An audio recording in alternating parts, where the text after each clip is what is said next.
Olá, seja muito bem-vindo a mais uma Sessão Pipoca Espiritual. E hoje a gente vai falar de um filme de ação, um filme que vai falar sobre dinheiro, sobre jogo. A gente vai falar do filme Quebrando a Banca. Bom, o nome original do filme é número 21.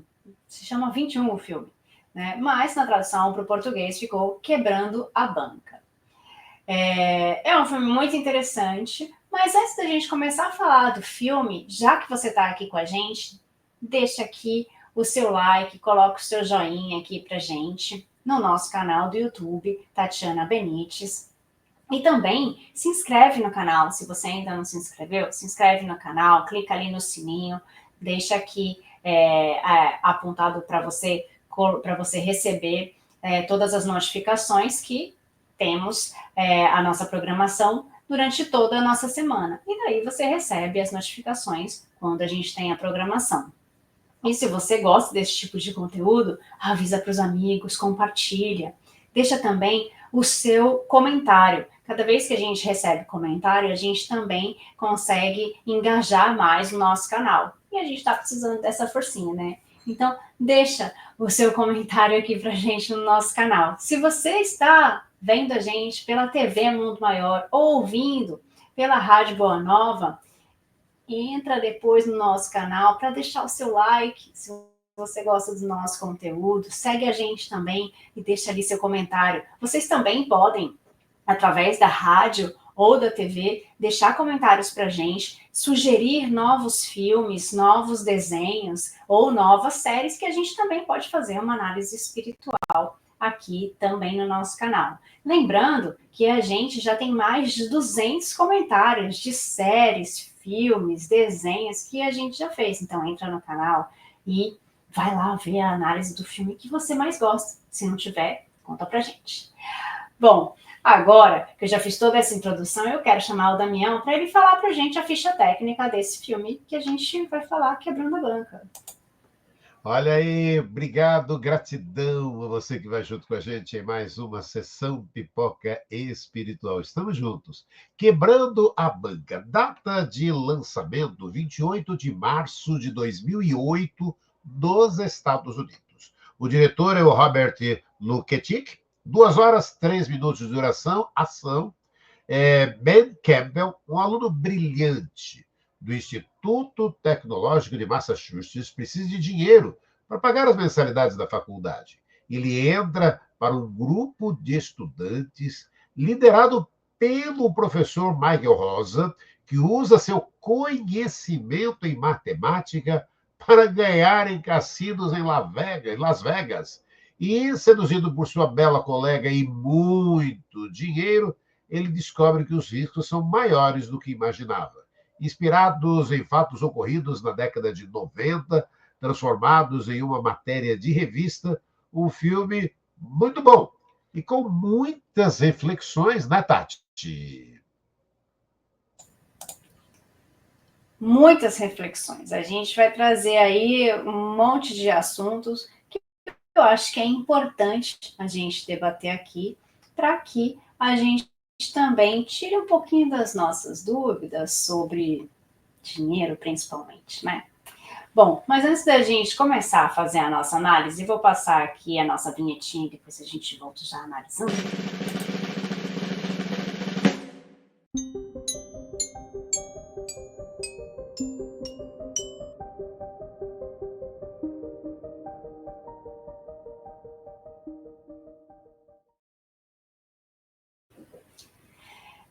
Pessoal, o filme Quebrando a Banca, que é o filme que a gente vai comentar aqui agora, é um filme que vai falar sobre dinheiro.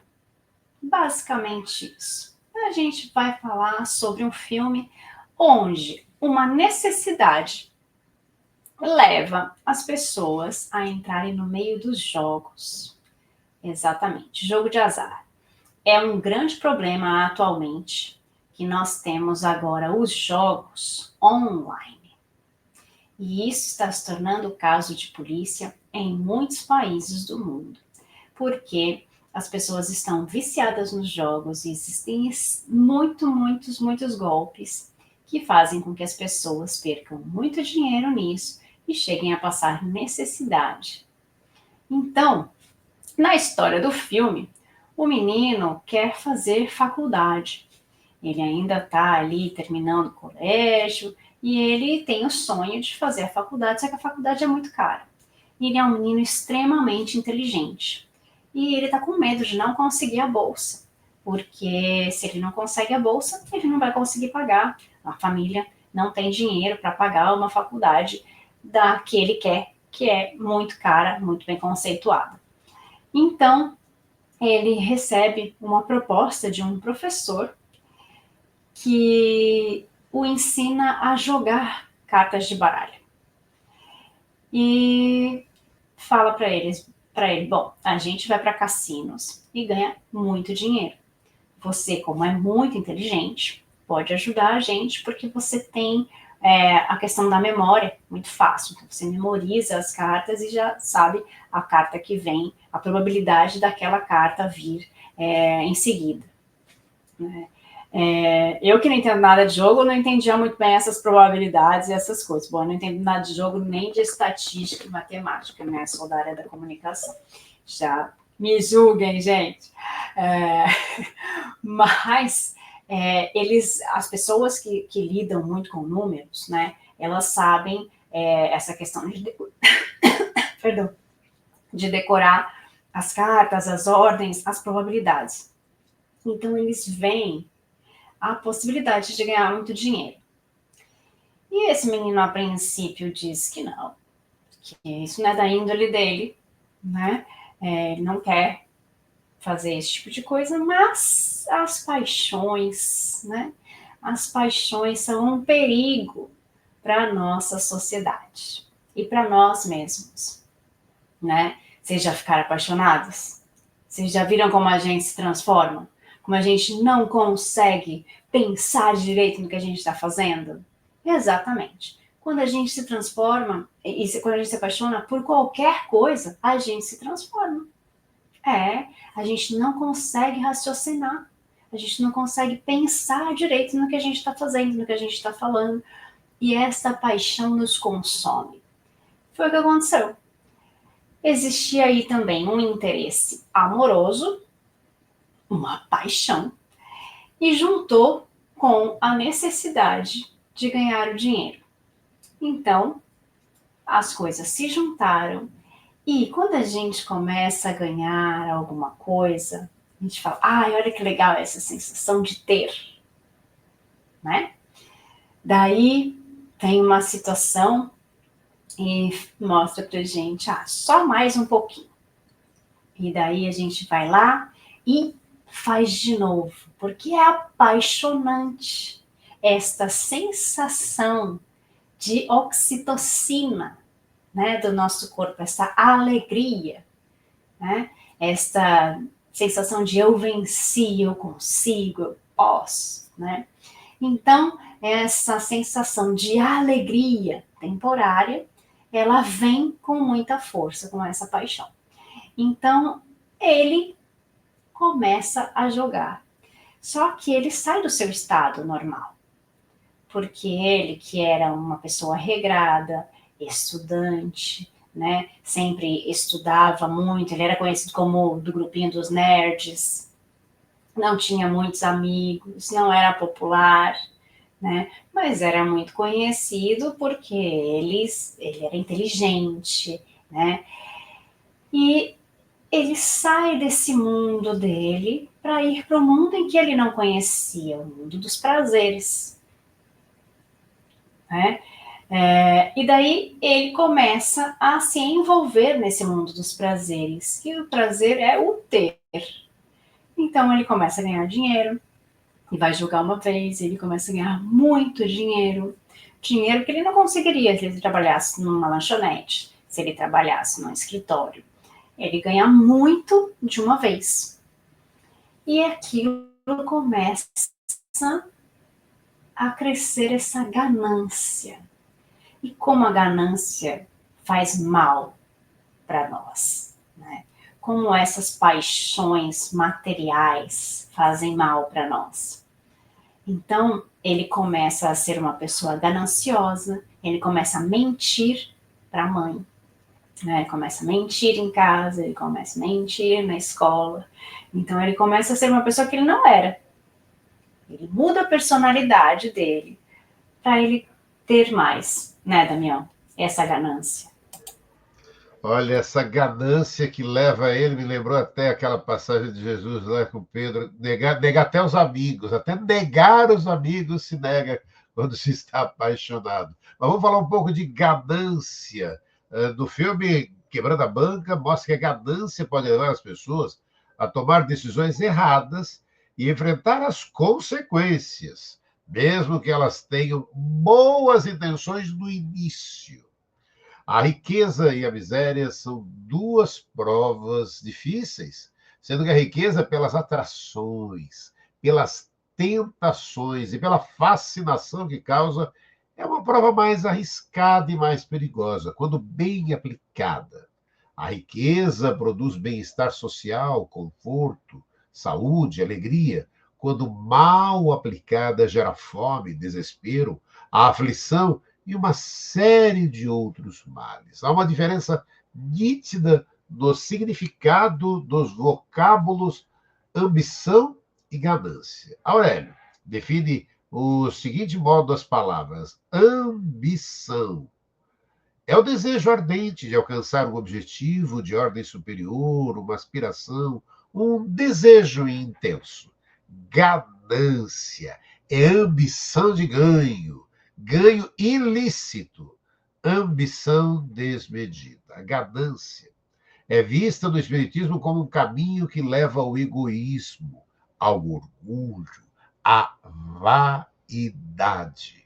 A doutrina espírita valoriza bondade, justiça e amor e considera que a riqueza material ela deve ser usada para o bem. Mais uma vez, voltamos as nossas atenções para as leis morais trazidas no Livro dos Espíritos. Verificamos que Kardec, ao se dirigir aos benfeitores espirituais, faz uma série de questionamentos relacionados ao instinto de conservação e aos meios de manter.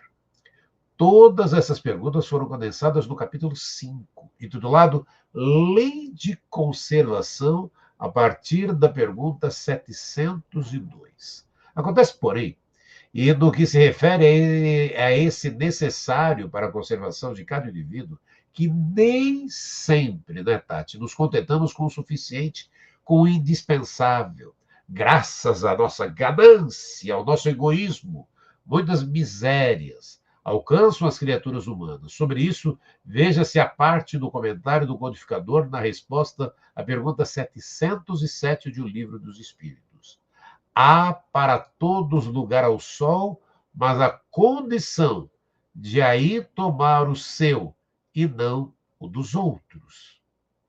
Quanto aos excessos que praticamos, muitas vezes mostra-se interessante a observação de Kardec na questão 714 do Livro dos Espíritos, quando diz que, abre aspas, o homem que procura, nos excessos de todo gênero, o refinamento de prazeres, coloca-se abaixo do animal, porque o animal sabe se deter na satisfação das necessidades, fecha aspas. Dando continuidade ao exame do egoísmo e da ganância, que infelizmente estão presentes em muitos de nós, os benfeitores espirituais ensinam na resposta à questão 717 de O Livro dos Espíritos que aqueles que monopolizam os bens da terra para se proporcionar o supérfluo em prejuízo daqueles a quem falta o necessário, desconhecem a lei de Deus e responderão pelas privações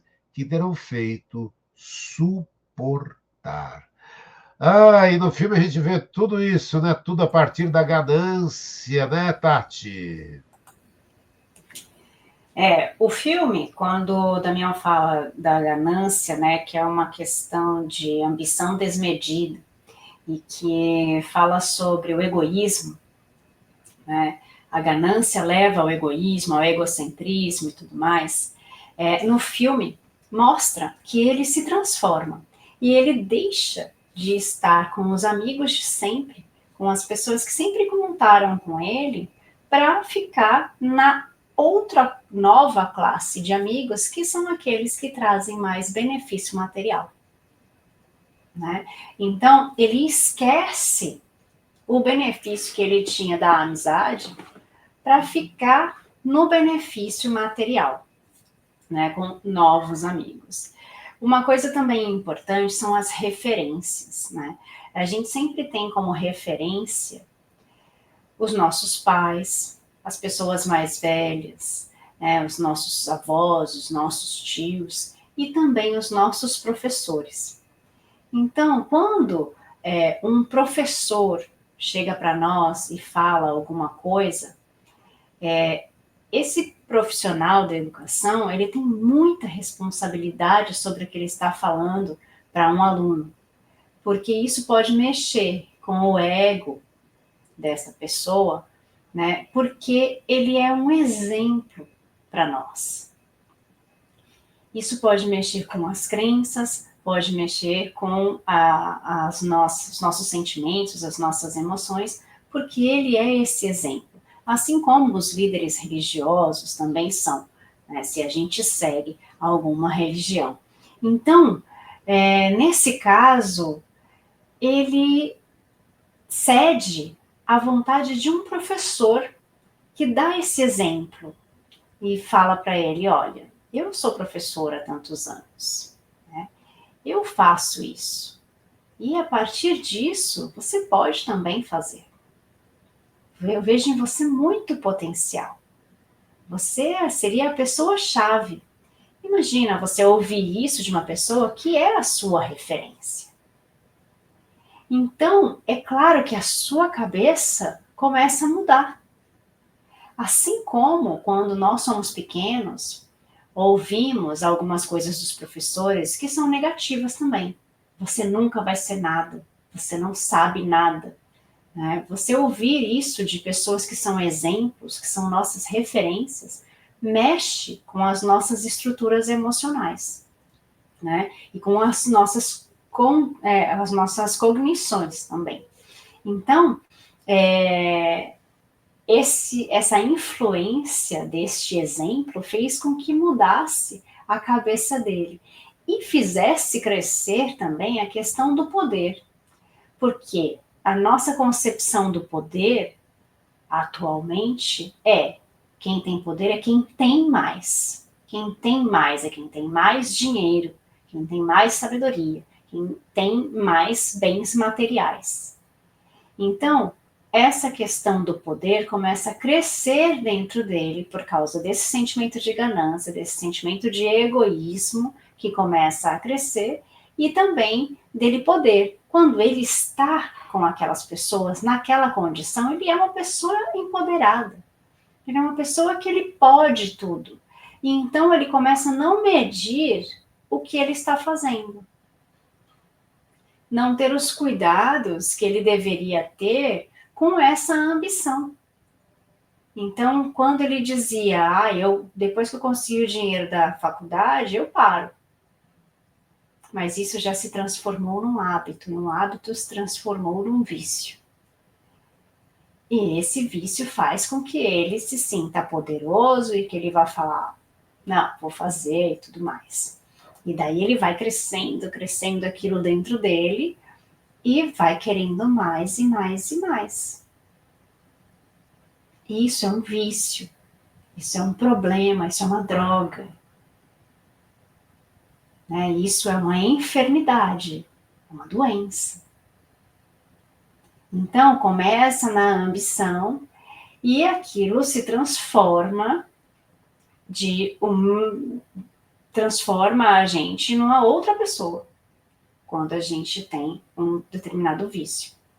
Então, vocês já ouviram histórias de pessoas que eram muito boas, mas que acabaram tendo algum vício ou caíram nas drogas e que, de repente, essas pessoas se transformaram, elas passaram a roubar coisas de dentro das suas próprias casas, a enganar as pessoas que ela amava para conseguir dinheiro, para conseguir a droga.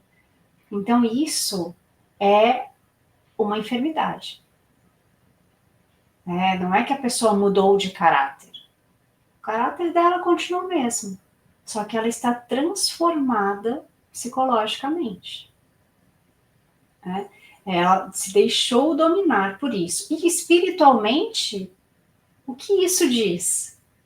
Quando nós baixamos as nossas vibrações para ficar naquela questão da ganância, do poder, de passar por cima do outro para conseguir o que a gente precisa, de roubar o outro, ou de nem se importar com o que a outra pessoa tá passando, para conseguir o que eu quero, porque o importante sou eu conseguir, né? O eu, né? O que acontece? Quais são os espíritos que estão ao meu redor nesse momento? Aqueles que pensam da mesma forma, né? Aqueles que têm o mesmo padrão vibratório. E com isso, né, nós vamos atraindo esses espíritos afins, que vão pensar da mesma forma e vão fazer o quê? Vão incentivar com que a gente continue fazendo isso, porque isso também está alimentando o ego deles também, né?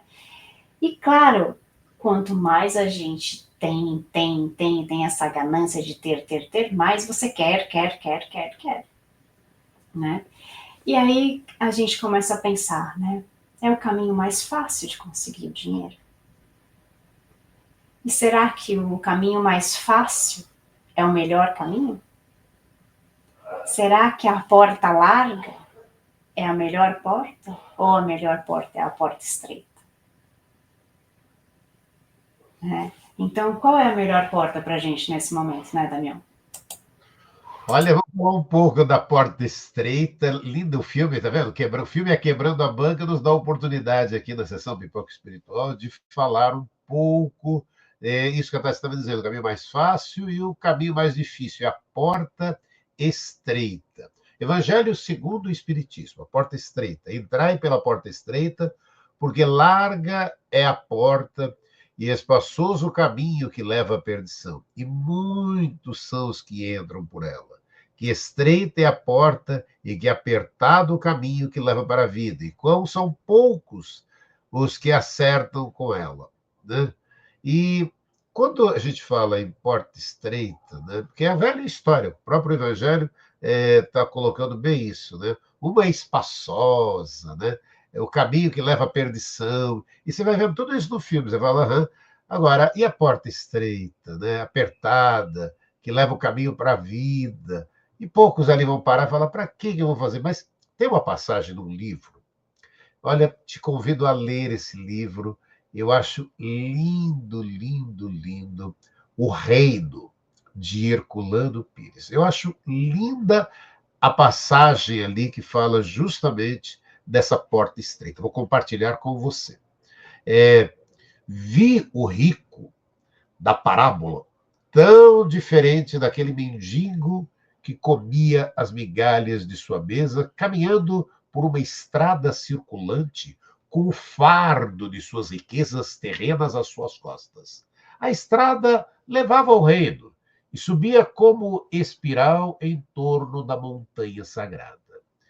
Dificilmente subia o pobre rico ofegante, cada vez mais cansado, até chegar. Ah, chegou no luminoso portal. Esmagado sob os fardos enormes, fez um último e penoso esforço para bater a aldrava. Mas, em vez de abrir-se ao portal, o que se abriu foi uma estreita portinhola. A ele, fascinado pela beleza entrevista, o pobre rico meteu-se na fresta, mas com os fardos não passavam. Foi dura a luta. Compreendi então a imagem do cabelo. Não se trata de cabo ou corda grossa, trata-se mesmo do cabelo.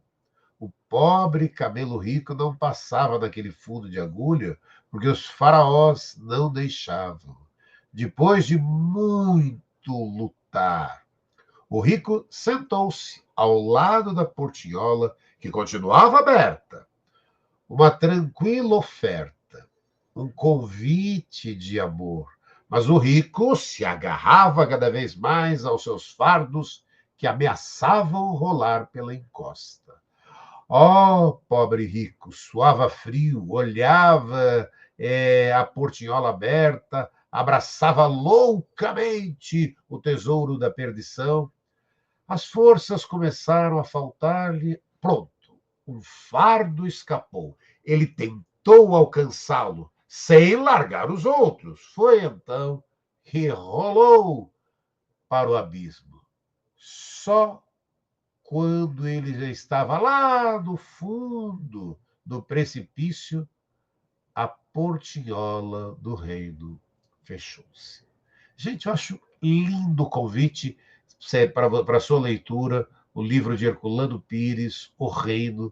Quando essa imagem, para mim, Tati, faz uma imagem de cinema. Eu estava vendo aquele pobre rico ali carregando aquele monte de fardos, a portinhola se abriu, era ele passar, não tem como levar nada, a gente não leva nada disso.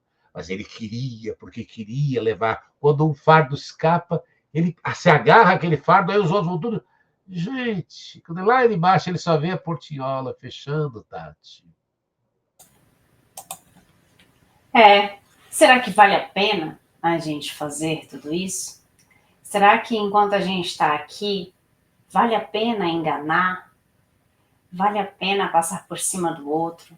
Passar por cima dos nossos próprios valores para conseguir o bem material? Porque a gente não está dizendo que não tem mérito ter.